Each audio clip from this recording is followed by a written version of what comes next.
Yeah, I'm Kaylee McIsaac. I'm a third-year plant maintenance electrician in the submarine sector based in Barrow-in-Furness.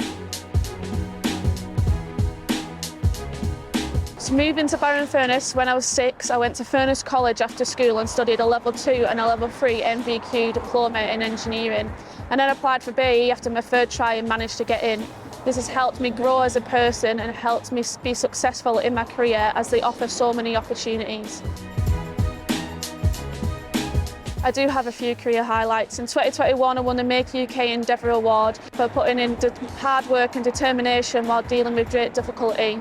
2 weeks ago I hosted the Apprentice of the Year Awards in Manchester at the Hilton Hotel, and I've recently been nominated for the Engineer E Large Company Employer of the Year Award. If you're considering to be a plant maintenance electrician, make sure that you look into what you'll be doing.